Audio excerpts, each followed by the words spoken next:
The Australian Tertiary Admissions Ranking, otherwise known as the ATAR, is a system in place for students to undertake their offers to university. Similarly, from the inside of the university, the ranking is known as the selection rank and takes into account ATAR, adjustment factors and any other factors that have been considered, including their UCAT result, uni test, folio or interview. In a few cases, the ATAR and the selection rank can be different. There are 5 adjustment points available for students under the SA University's Equity Scheme. Nazareth students are not eligible for this scheme as the school does not come under the adjustment factor school-based need. However, students can apply individually under the Individual Student Adjustment Scheme if they or their parent are the holder of a DECD school card, receive a Centrelink means tested income support payment, or have a healthcare card. The other 4 adjustment factors come under the SA Language Literacy and Mathematics Scheme.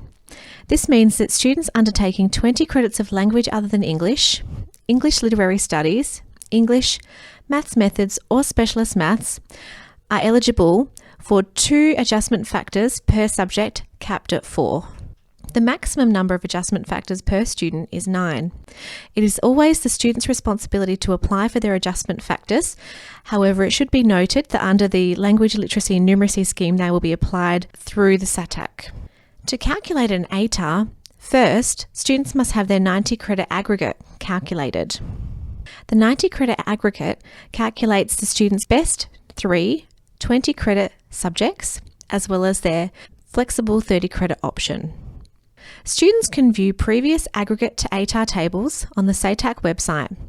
Every cohort is different and you cannot predict your ATAR based on your grades or the grades of past students. I also recommend that students never use an online ATAR prediction tool as they are frequently false and often students end up highly disappointed. It's important for all Year 12 students and their families to understand how the ATAR is interpreted. ATAR does not liken to grades. For example, if you're frequently receiving a B grade, which is a 75% or a 75 out of 100, you cannot be assuming that you'll get an ATAR of 75. Rather, ATARs look at the percentile and the ranking. If students receive an ATAR of 95, they are in the top 5% of their cohort. If students receive an ATAR of 90, then their results were in the top 10% of the cohort. If students receive an ATAR of 75, they achieved in the top 25% of the cohort. It's also important to understand that the cohort does not just mean at Nazareth. The cohort means all of the young people undertaking the SACE that year. ATAR cutoffs are published in the SATAC guide annually and refer to the last student who got into a place the year before they did. The cutoff is the selection rank of the student accepted into the previous year's course, and they can change from year to year. So it's important for students to understand that these selection cutoffs are flexible.